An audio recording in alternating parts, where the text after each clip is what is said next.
internaute de l'Onjolé o topesi bino mbote mingi esengo lisusu ya kokutana na mokolo lelo bongo bozomona biso awa toye bongo lisusu na quartier Livulu bongo na nzela babenga université oyo nzela ememaka tout droit na université de Kinshasa mbala nsima bomonaki ndenge nini epsi macha kosunga biso ba image wana déjà lakisa ndenge nini nzela ebukanaki et puis bato bomonaki ndenge nini bahabitants ya quartier basilaki koexplike biso. Alors le sito songi awa po pasi eza kaka na quartier awa na nzela ya université bomoni ndenge nini nzela eza continue kaka kobukana malgré misala emeke kosala mama mokie mais jusque là tozomona que non le terrain encore vide donc tozomona l'érosion de continuer bandako ezalaki quelque part awa zinga eza lisusu te toyebi te qu'est-ce qui se passe bato bazali kosala misala tozomona bango te. Alors toye kokutana bahabitants ya quartier po toyeba qu'est-ce qui se passe réellement. Bah, tu dois continuer comme ça, mais on ne sait pas parce que tout le monde va construire ça, mais ça inachevé comme on le dit.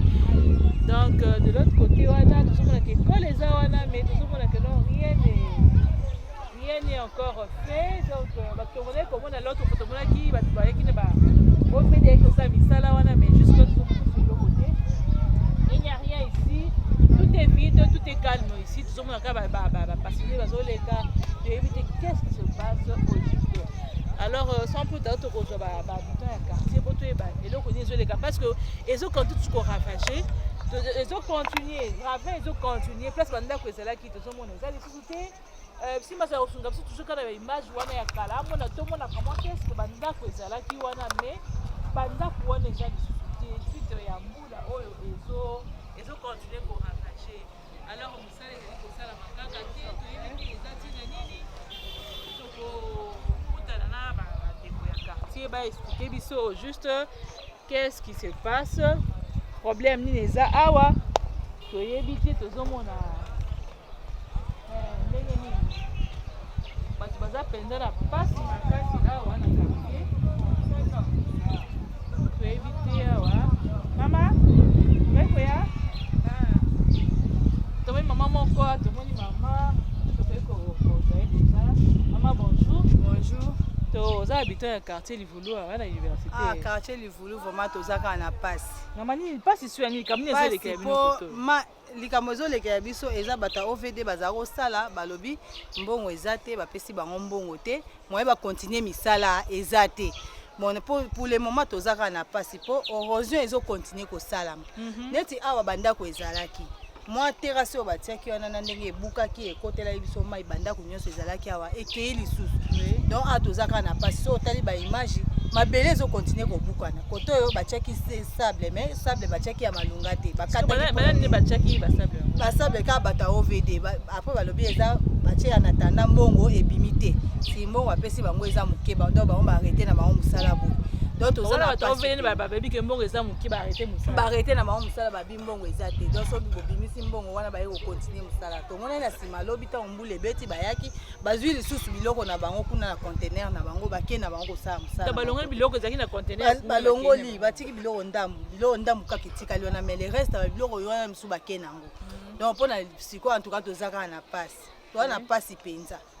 Mais c'est comme maman jusque là tout le monde qui présente des problèmes ayaki awa c'est comme collègue alobaki ni pona ba habitant ba ça juste na point photo alobaki eloko te alobaki boy bakunda nanu akolongola bato koto yo apesa bato place na lelo pour le moment to moni na biso solution te ata bato banda ko ebukana ki to moni na biso eloko te bapesi bango nanu eloko te utalo bakeo bapesi bango mbongo ezate to moni te boso bapesi bango mbongo bakoko kena na nini ya kofutela te bango nyonso tu bakeko kofutela to bapesi bango place te donc tozaka na passe en tout cas. Parce que maman ndenge mbule zo quand moi que non ravin comme nous appelons na ndako moi te que ça va risque pe pona bino moko c'est comme mbule chez makati eza ba risque est-ce que bango nde fallait baya basa musa so bakundi na bango libengi o bakundi na oyo en tout cas tozana biso na kinya en plus kota sima kuna bato bazo déranger biso pe makasi bato ase kuna bakomi kobuka kokota ti na kati ya mapango pona ni bandako na biso na sima ekene donc tozana pasi koto na sima na liboso eza ka pasi.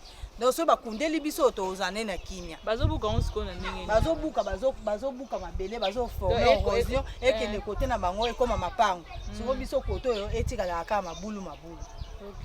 Siko ba osengi ni bakonzi ya mboka ba. Osengi vraiment en tout cas bakonzi ya mboka bobimisa mbongo po ba yosela biso musalo yo prince ya université zonga po biso pe tozala na kimia. So te tozala na kimia te tozaka na passe bandako ekosila. OK, maman, merci beaucoup l'intervention. Et voilà, on continue. Toujours mon toi qui maman mon habitant et à quartier Livundingeni a déclaré. Donc, eza penza passe mingi comme on a que bandako. Parce vivre quand même érosion. Parce que quand même érosion, on ne sait pas nous qui intervention à maman. Alors que OVD et yaki mais ekangi bisaka na yango ekei. Tu éviter l'entreprise, il y a l'État, comment on et que le pays va où? Le pays va parce que les années que l'entreprise, il y a les années, il faut ça que et ça sa population, là bas des gars aboyés pour ma cambo qui mais tout le monde a que l'entreprise est comme il faut qu'on habite ça paye qui on a que zanga mbongo. Est-ce que l'État zangi mbongo pour la population c'est là que non? Parce que va kufania pour intervenir. Voilà penza et zali penza moi passif voilà nous continuons toujours dans le jeune et puis ma sunanga na mona voilà on continue donc de l'autre côté tout le monde a que ils ont l'école moko ils ont une école catholique et puis papa c'est ça et puis un Saint-Esprit voilà ça de l'autre côté tout le monde a une mur et ça ya kobukana. Et quand ça rappelle que nous voulons baisser la mot et puis et suis pas dans la 4e classe. Toi aussi moi quoi enseignant il y a école. Bonjour monsieur. Bonjour maman. Comme ça comment là papa? Monsieur Mbou. Monsieur Mbou. Oui. Tant ça à l'école ouais. Nazan Eli Mosanto titulaire ya 4e année B. OK, monsieur koko relive sur le baninga là parce que et ba tous va comprendre. Problème exact. Tous mon érosion et même école awa. On a eu ça vraiment impression les années parce que l'autre fois au ministère bané ko salma pour na yo maintenant ils a stoppé. Pourquoi le bané par là? Nazalaga tango mususu moko intervenant avant ba travaux bando salama. Oui. Ils a ba chose mo na Congo lanterne salama kama nini.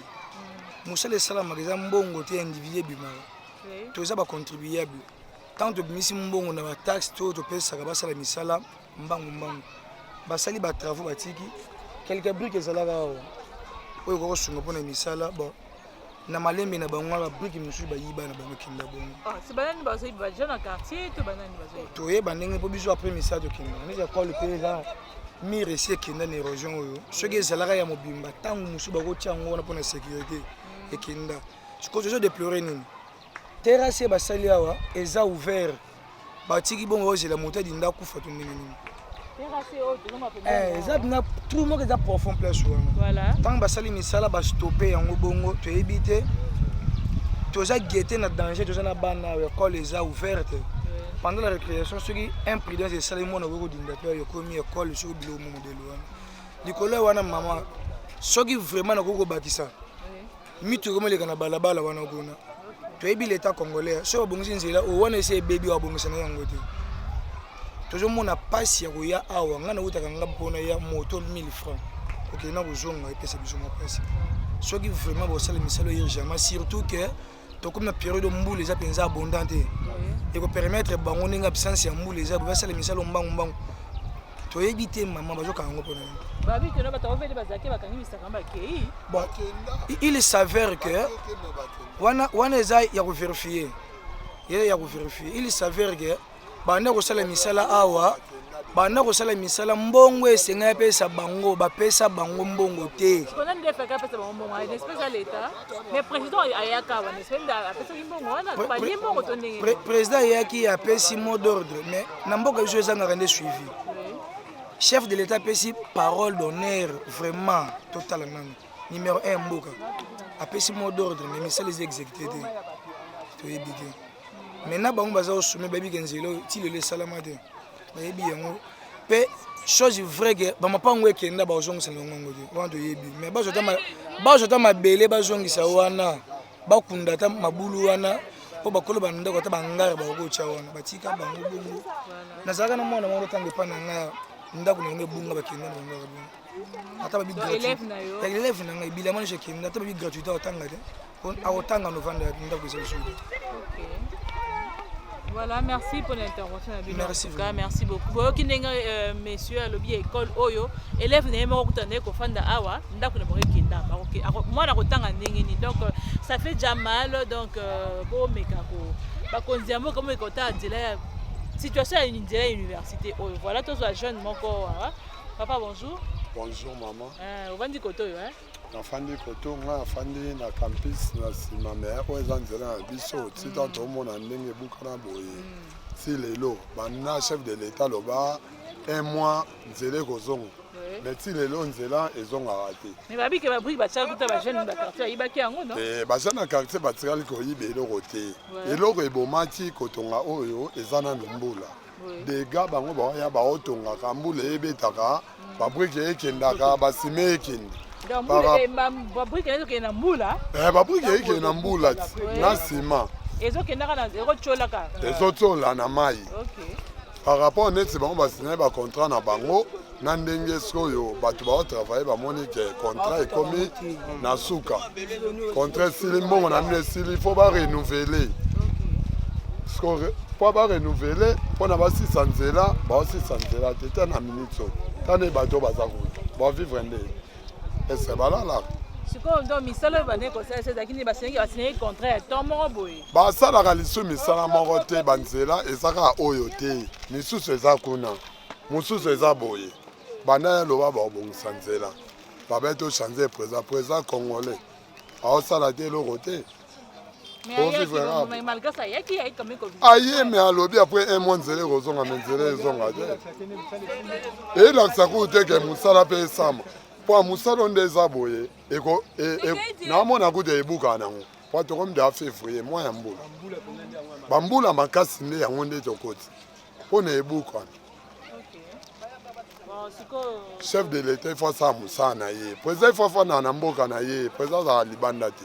OK merci. Libanda mboka te ya mabe makasi to yo ko pe mo mukie yo lobini par là pour tout moni bobi que non ba biloko chola kawa donc yo ko ba terrasse ba sali ba to veni ba sali yango nesa bango ba to sali ko ba terrasse ba sali za makasi bobi ke obuka za makasi to loba bon makasi ezane na makasi ndenge ba sali la ngo bon na se koto to déclarer pour na libulu eza na se koto yo libulu wana ne ba sipi yango te ba tiki yango bo so bambula makasi eko beta nyonso ko buka na wa pase eko kota na bato baza na se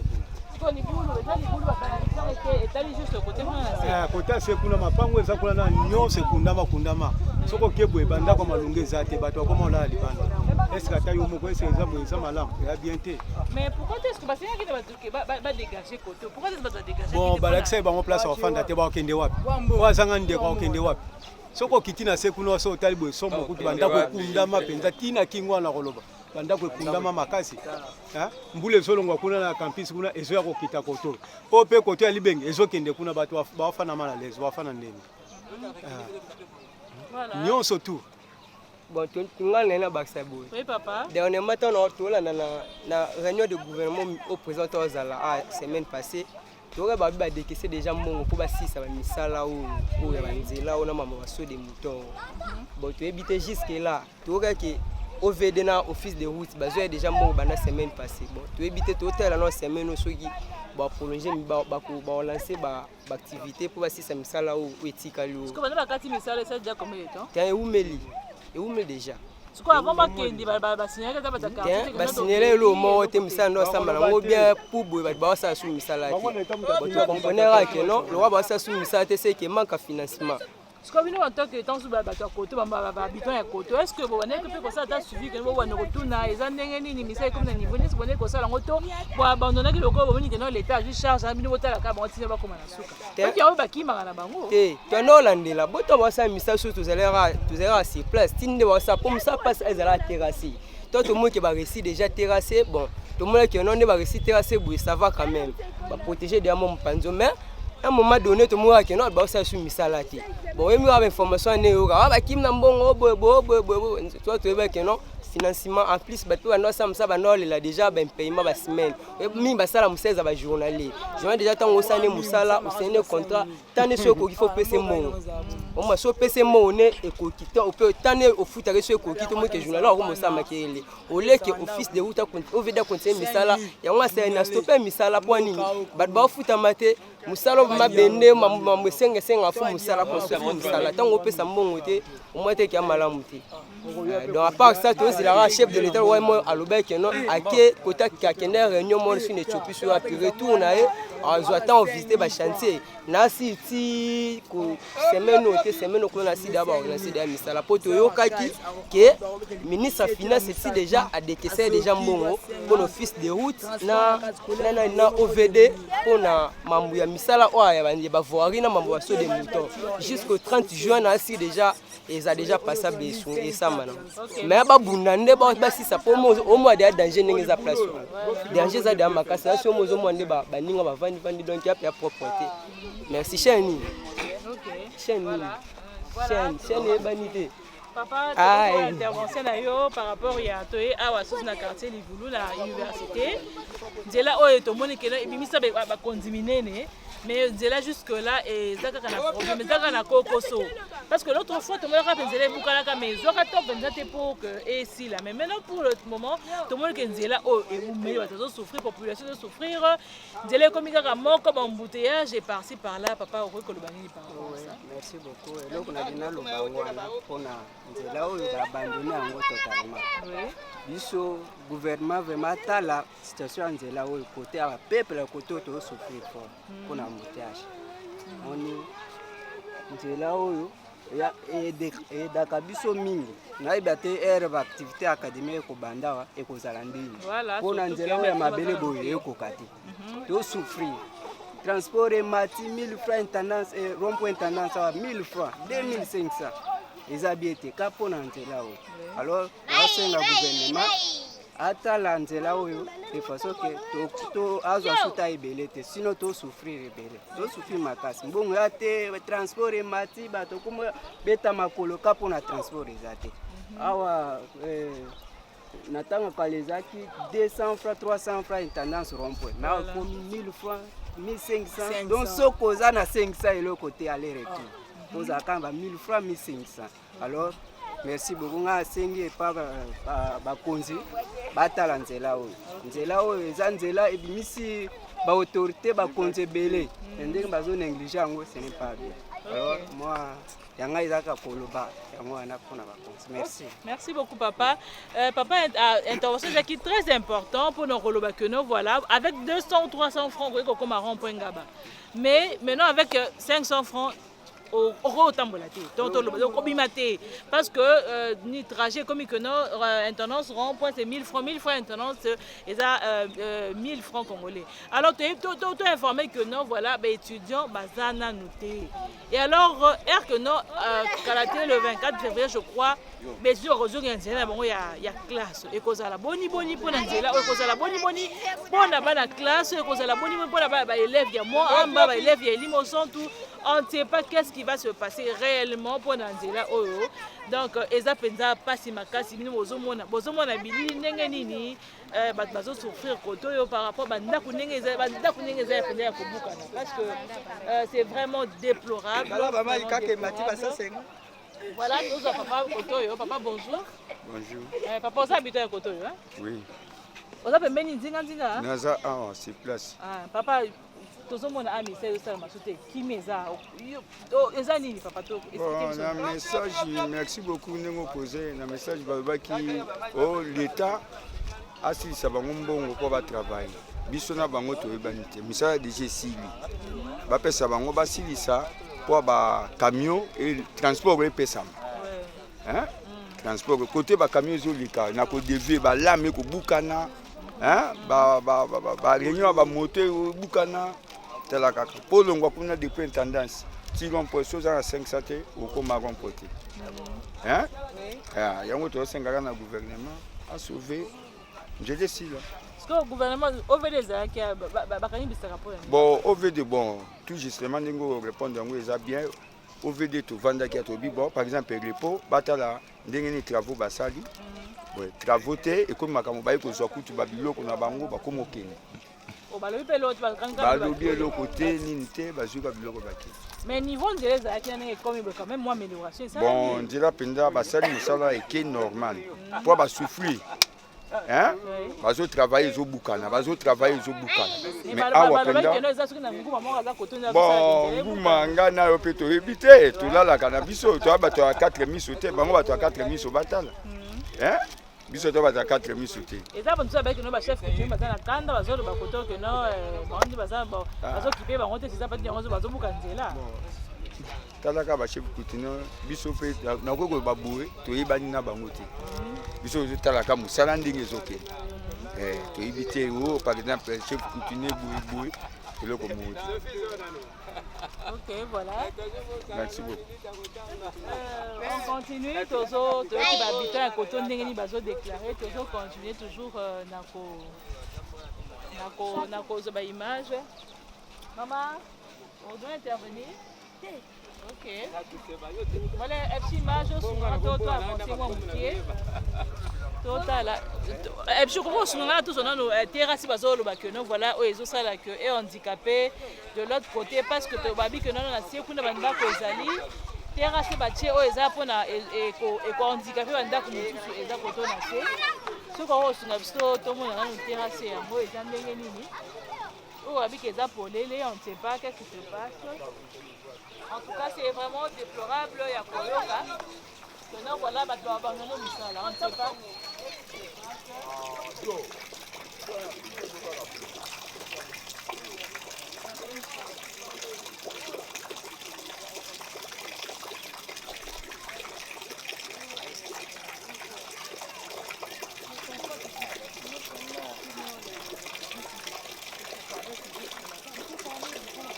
Donc, tout le monde y a des terrassiers, ils avaient un risque. Hein? Donc, moi, la femme est codine. Ah, et puis, à perdre vie, je crois que c'est profond là-bas. Hein? Je crois que c'est profond. Hein? C'est profond, donc il y a aussi des risques. Parce que mon travail codine par garde, à cause à moi, il ne faut pas donner un moule et à cause à moi, il ne faut pas puis à dévier. Et puis, donc, c'est vraiment un risque permanent. Ils ont un là, tout le monde. Donc, tout le monde a fait couler la scie. Bon, élanger jusque là. Donc, moi, il y a ça qui est beaucoup ainsi, ça fait pas des gants, pas à la peine à moi problème. Donc, c'est un peu difficile. Donc, là, bah, ça va, ça ne va pas bien dans ma vie. Donc, on a vu sur les gars, il balait à moi et il y a sur le tali. Il y a mon bataille d'État. Donc, il balait péter à Rabou Makasi. Parce que par contre, ça va pas pas bouffer.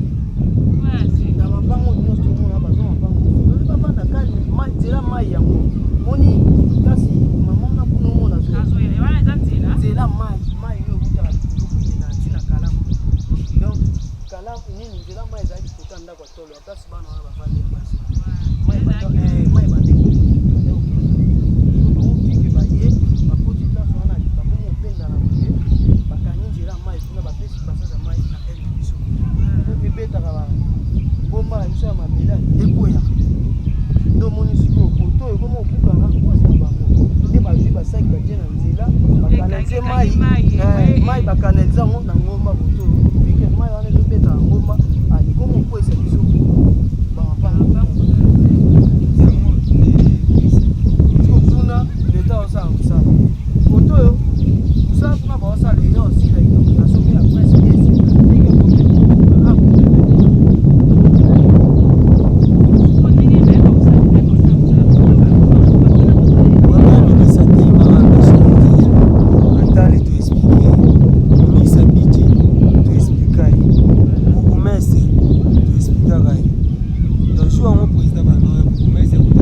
na kala moke calmement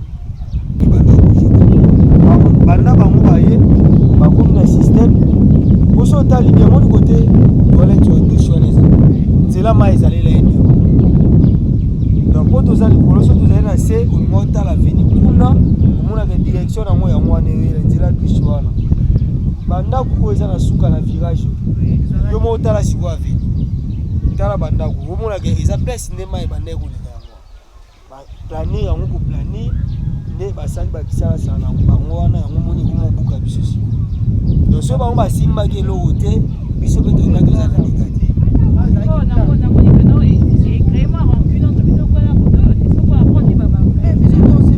bon rankine wana ekreye ndenge soki bango bazosala mosala ya kobuka mabele po babuka yango tomona te na babutu so moto amoni bamona ntongo etala piti to banda koexplike bango bazosala basepeli te bakofinga tellement na kati ya bango bamilitaire bazali toyebi te baolinga bakomisa mokan normalement tokokomprendre te sur place omoni bafandi wana obali aza letina bango nde mpena bafingaka bango basemere de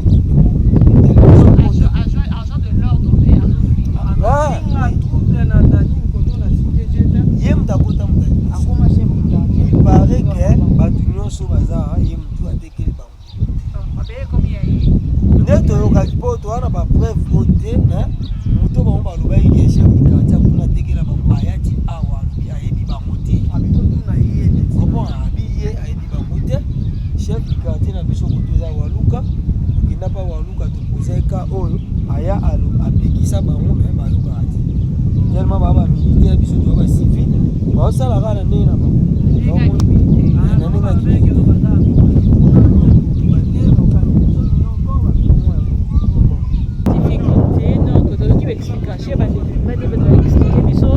donc on voit de l'autre côté là, il y a toujours un danger.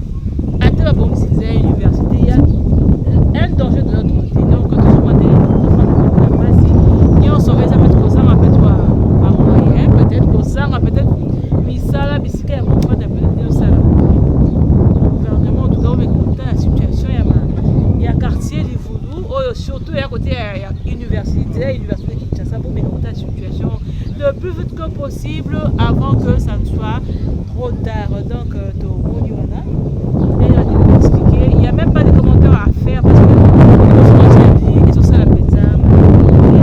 Donc, les gens de l'autre, ça m'étonne maintenant. Pour ça, automatiquement, ils ont un état de droit.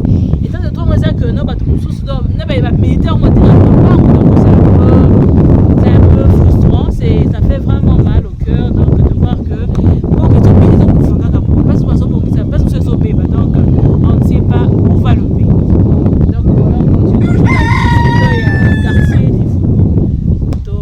Donc continuer toujours quand pose à la peu, hein, pour patienter mon kepo, toujours continuer à essayer de continuer parce que tout ça peut-être on va visiter quand même. Comment est-ce que de pleurer. Donc on peut ça peut être pas si bien c'est là, madame Misala, Kati Misala, on fait des pour quelle raison? Est-ce que pour quand ils arrivent vraiment bon ya kopimisa pour que Misala ait avancé? Nani naza peut-être derrière maman kampo ils ont comme na mboka oyo. Nani naza peut-être na motema mabe wana alingi que population congolaise est souffrante. C'est un grand pays où est tenu par richesse et puis mais population ça fait la honte. Ça fait vraiment la honte. Notre président a ça peut-être la grande mort dans le pays ailleurs, mais ton pauvre pays qui ça a été un moment qui ne reflète pas ce qu'il est. Donc, la situation parce que les gens l'accusent. Les gens l'accusent parce que parce que suivi est ça. Il y a pas de suivi on ne sait pas donc le président il y a pas de suivi mais ça là aux autres pays c'est responsable aux autres pays c'est que ça là mais donc c'est un peu de suivi parce que population na yo ezali ko kufa sinon ko ça que ne batu ne bayina yo le batu baza la mon dans nos responsabilités là il y a comme des quoi accuser ce yo donc mais quand un peu côté la situation surtout il y a population ya Livoudou on va s'appeler la passe tout le monde awa banda ko ça pemini ya rava na ba mula ya vril là le côté chambouler ya vous ce qui est commis donc to éviter ce qui population congolaise kozala lisusu parce que ceux qui toza bisika tozali wala to benga ba ministre benga mi onga aza ceux qui secrétaire ya nini ceux qui oza place wana c'est parce que cette population avait voté c'est parce que cette population t'avait voté donc basala ki que no yondo za molobeli na bango ba député to vota à Livulu awa je crois que ba député à quartier Livulu bazali n'est-ce pas donc Moussa na bango nini ba ya ka mpona ko yiwa la population et puis ba kende na bango isili cette population ya Livulu ezali kolela comme on a nous ba député ya Livulu boya ki ya Livulu ko ça ba campagne na quartier Livulu boya ka ki bango makamu ebele mais jusque là bazo mona solution moko te comme ni mo konzi ya moko na comme responsable makamu au moment binonde boza ba lobeli ya bango ya peuple ya petit peuple donc bino boza ba lobeli mais apparemment rien ne se passe là rien ne se dit là-bas tout haut par rapport ya quartier Livulu oui papa ko ba station dit ouais Daniel Mbao. Oui. À Daniel Mbao, on a tout le monde a soumis. Donc, t'as député mon tour, on va y aller, les gars, ils sont en train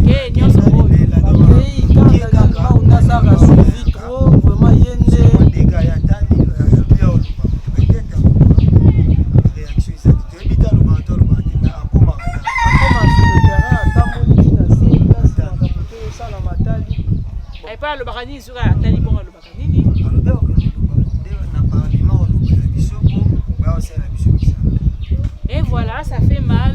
Dans mon amba, la évité ce que député va qui combien.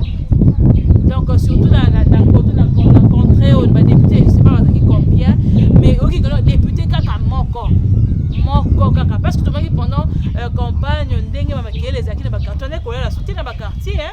On est collé la tête parce que bah n'est toujours que non voilà, ah ça l'a élu pour que la population, à que le peuple. Mais voilà maintenant que nous babi kaka député moko. Mais quand ça va député combien kaka député moko, li ayaka pour la ça la suivi ya population. Donc c'est vraiment déplorable. Mais nous va député vous avez pour qui est contre au moment que nous voilà on le la quartier na on le gabisika na yo. Parce que si tu es député avant qu'on va député aux équipes de la famille, dans aussi vous avez la famille na yo, la famille na yo, dans ma famille mais va souffrir. Donc ce n'est pas bon. To me ka kolongamo ote béon toza na ngoto que non évolution ya pays na biso ko salama. Et voilà donc to continuer le sous la balade na biso la carte de toujours. Il y a encore une tête d'érosion naissante qui est en train de menacer l'avenir de l'université. Voilà. Si on ne fait pas attention, ça va venir encore couper la route et ça sera très grave. Et est-ce que les autorités sont au courant de la situation en question? Mais depuis qu'ils sont passés, ils ont laissé les travaux ici. Maintenant, nous ne comprenons absolument rien. Puisque tous les travaux sont vraiment restés de façon stagnante. Oui. Ça ne bouge plus. Et entre-temps, les moments qu'ils sont en train de faire passer, ces érosions commencent encore à progresser. Comment est-ce que vous, au niveau du bureau du quartier, vous ne savez absolument rien par rapport à la fermeture de travaux là? Mais c'est puisque nous ne savons pas, ces entreprises qui sont en train de construire là-bas, ils se sont arrangés comment avec l'État congolais. Et ils ne viennent pas, avant qu'ils commencent les travaux, ils ne viennent pas vous consulter en tant que notable. Nous les avons vu commencer les travaux, puisque ce sont les autorités supérieures qui les ont envoyés là-bas. Oui. Nous ne pouvons plus aller déranger ces gens-là. C'est comme ça. Maintenant, ils se sont engagés avec les autorités. Maintenant, les travaux sont vraiment bloqués. Mais vous ne voyez pas que non, ça pose toujours problème parce que la population revient toujours à vous. C'est un problème réel qui se pose et qui va encore continuer à se poser. Pour la simple raison, les deux érosions terribles qui ont pu tuer les gens ici, à Livulu, oui. Même de l'autre côté, sur l'avenue Oasis. Voilà. Ces gens-là, ce sont des sinistrés qui sont allés s'installer au niveau de la commune de Lemba. Mais ils sont en train de revenir construire encore des maisonnettes là-bas. Au même endroit. Sur le même ravin. Donc, j'ai internaute de l'autre fois de la Kisakibino Bisika Bakoufaki. Donc, Bozo Kanamnoka notable que les gens sont revenus. Donc, de l'autre côté, Bazo continue Kotonga Bisika. Oh, Wapi Bakoufaki Bisika, Wapi, pour moi, que nous mais les gens continuent. Bazo Zonga, tu éviter, c'est pourquoi vous pouvez continuer. Alors, si l'État lui-même ne prend pas précaution, oui. Ça sera encore un dilemme et un catastrophique qui va se gérer là-bas derrière. Oui. et on ne saura même pas vraiment assumer les responsabilités convenablement. C'est vraiment pénible, mais il faut que l'État intervienne rapidement. Et aujourd'hui, là, vous avez dit que notre maman a connu un accident. C'était comment? Oui, nous sommes allés là-bas sous une invitation de certaines personnes qui habitent l'avenue Université, puisque derrière, c'est l'avenue Kitoy. Et ces gens-là qui sont dans les ravins, qui sont en train de construire, sont en train de creuser encore pour planir des terres et construire des maisons. Maintenant, ceux qui sont en haut, sur l'université, sont en danger, puisque quand la terre va encore s'écrouler, toutes les maisons de l'université vont tomber sur ces gens-là. C'est comme ça qu'ils sont venus au niveau du bureau, appeler les bureaux du quartier, pour aller voir qu'est-ce qui se passe là-bas. Nous venons de constater ça, tout de suite, tout ce qui se passe là-bas, c'est très très très dangereux. C'est très dangereux. Et pendant que vous étiez là-bas, donc le maman a connu un accident. Oui, il a connu un accident, il est tombé à 11 mètres. Ouh là là. 11 mètres. Elle n'a pas eu un problème, un dérangement? Il n'y a pas eu fracture, sauf qu'on a prescrit un lot de médicaments qu'elle va commencer à prendre jusqu'à sa guérison. Ok. Voilà, chers internautes, nous sommes au bureau du quartier Livoulou. Et donc, nous venons là, Toki Nengenini, notable du quartier Livoulou, Meki Koloba. Prochainement, nous allons revenir pour plus de précisions pour mon chef du quartier expliquer qu'est-ce qui se passe au juste dans son quartier, qu'est-ce qui se passe au juste dans ces contrées ici, parce que rien ne va jusque-là, la route est vraiment catastrophique. De l'autre côté, on va créer une zélale que nous avons quatre côté à paroisse et l'immotion tout le matin ou heure creuse tout le bas. Donc au côté du côté il y a des embouteillages, il y a macolo, il y a moto, il y a bus, donc embouteillage encore terrible parce que bambou les eaux bêta, donc on dit là ils ont vraiment complètement. C'est sûr. Donc ça c'est sur l'avenue Moanaout. Là sur l'avenue Moanaout, l'avenue qui est juste derrière l'avenue Université. Donc ça juste au cas quand là moko etikali. Donc ceux qui est bébé les sous, donc je ne sais pas c'est la population qui est de l'autre côté, il y a Mbazalemba, il y a Livoulou, il y a autre université, donc tu as évité Bakosuka, puis bientôt là, étudiants Bakozong dans la classe. Donc on ne sait pas encore. Donc le gouvernement doit tenir compte de tout cela. Parce que sinon, les gens vont vraiment souffrir. Maintenant, on ne sait pas qu'est-ce qu'on va faire. En prétexte, là, il y a campus, on ne sait pas. Là, on ne sait vraiment pas qu'est-ce qui va se passer. Donc, on vous promet déjà d'ici là, donc tu crois qu'aux hommes à bureau et à quartier, à Livoulou, pour vraiment toutes les explications, les éclaircissements, qu'est-ce qui se passe, moyens qu'est-ce qui se passe réellement, pas tout le monde qui de l'autre côté de Koufaki, côté au Banda Kouekei, donc on peut passer à responsable, ils nous diront quoi au juste, qu'est-ce qui se passe, qu'est-ce que le bourgmestre dit, qu'est-ce que le gouverneur de la ville dit par rapport au quartier Livoulou, par rapport à cette route, donc tu plus d'éclaircissement prochainement na numéro na monsieur Koya, donc tozala ki wana lelo na esengo ya ko na quartier ya ko présenter bino ko tambo na quartier Livoulou te sato la tellement ba difficulté nini o eza na point o ya quartier Livoulou, donc les gens souffrent. On était vraiment dans la joie de vous présenter cette émission. Donc to komina suka émission na biso ya mokolo malelo to pesi bino matondo mingi ba banso bokola na émission kino na suka to pesi bino matondo mingi bongo na pesi vraiment matondo mingi na équipe technique où ezali singa na mokolo malelo moni epsi image malgré avant et marée, malgré moya mokolo malelo mais ataki wa toujours derrière la caméra pour azoela biso ba image kitoko bokomo na ba etando ekena bino po et la kisabino lolenge nini population congolaise, la population quinoise, comment est-ce que bazo souffrir na pesi matondo na richi pukuta kuna na montage na Rebecca Bilendo bongo na mokonzi biso Odo Bulamba na pesi ope matondo mingi ezalaki bongo Bijou Maikani na présentation bongo tokutani mbala sima na prochain numéro otokozongela bongo ba konzi ya bureau ya quartier Livoulou pe tokutani mbala sima.